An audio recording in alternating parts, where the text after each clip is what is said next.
नमस्कार। आज का विषय है मित्रता, दोस्ती।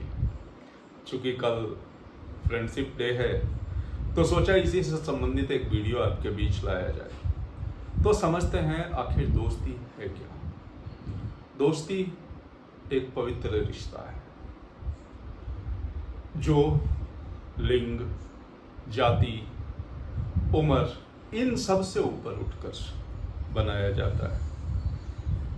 इसके लिए आवश्यक है कि दोनों में से किसी के भी दिल में किसी से कोई स्वार्थ ना हो, कारण स्वार्थ पर आधारित दोस्ती लंबी नहीं टिकती। तो समझते हैं कि ये जो दोस्ती है इसके लिए आवश्यक क्या है। इसके लिए आवश्यक है दो इंसान जिनके बीच एक भावनात्मक रिश्ता हो, जिनका एक दूसरे के साथ कोई स्वार्थ ना हो और जो एक दूसरे को समझते हैं।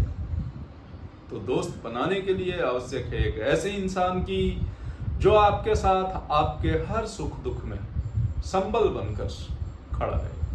आपके दुख के समय में आपके लिए वो एक सपोर्ट सिस्टम होगा, आपके सुख के समय में आपकी खुशियों को एंजॉय करने के लिए, आपकी खुशियों को सेलिब्रेट करने के लिए वो आपके साथ खड़ा होगा। आखिर कैसे परख करें कि कोई हमारा मित्र अच्छा या बुरा है। तो एक अच्छा मित्र वो होता है जो आपके अवगुणों को गुण बताकर प्रस्तुत नहीं करता। अगर आप में कुछ अवगुण है, आप कुछ गलतियां कर रहे हैं, तो वो आपके अवगुणों को आपको बताएगा कि हे मित्र, आपका ये जो गुण है जिसे आप गुण समझ रहे हैं, ये एक्चुअली गुण नहीं अवगुण है और इसे दूर करने की आवश्यकता है। एक अच्छा मित्र वही होता है जो आपके अवगुणों को अपने दिल में छुपा कर नहीं रखता, आपके पीठ पीछे दूसरों के सामने आपकी बुराइयां नहीं करता और जब जहां संभव हो आपकी सहायता करने के लिए खड़ा रहे। और दूसरी सबसे बड़ी चीज, ये कभी एक तरफा नहीं हो सकता। मित्रता दोनों तरफ से निभाई जाती है। तो इसके लिए जरूरी है कि जैसी उम्मीद आप अपने मित्र से रख रहे हैं, ठीक उसी प्रकार का व्यवहार आप अपने मित्र को देने के लिए तैयार हैं। हमारे हिंदू धार्मिक ग्रंथों में एक से एक बढ़कर मित्रता के किस्से मशहूर हैं।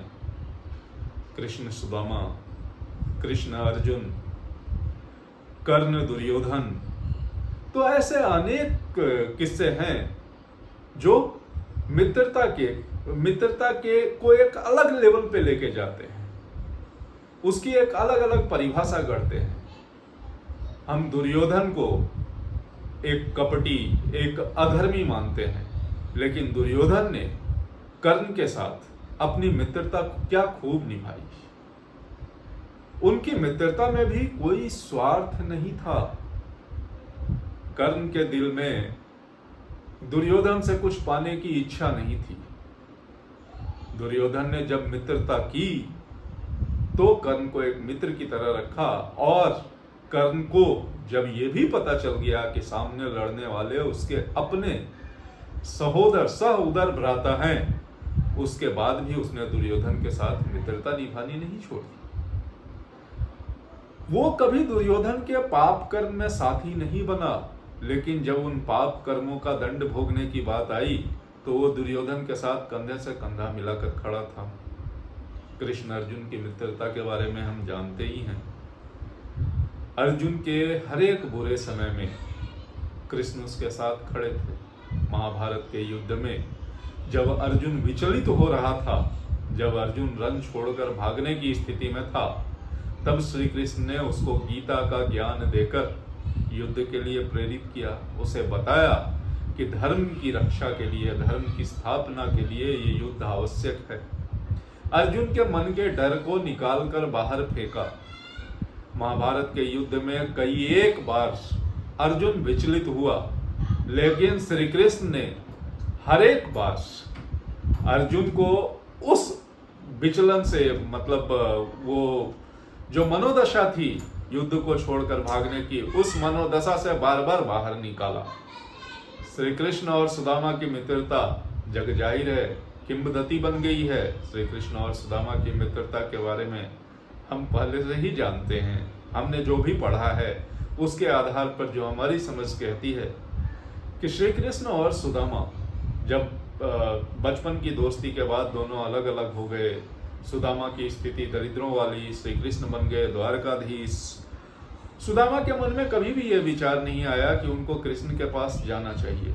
पत्नी के बार बार जोड़ देने के बाद जब श्री सुदामा श्री कृष्ण की नगरी द्वारका में पहुंचे तो उनके दिल में कुछ मांगने की इच्छा नहीं थी, वो संकोच था। और जब द्वारका पहुंचे, श्री कृष्ण का वैभव, राजपाट, साम्राज्य देखा तो एक बार को द्वारका से लौट चले।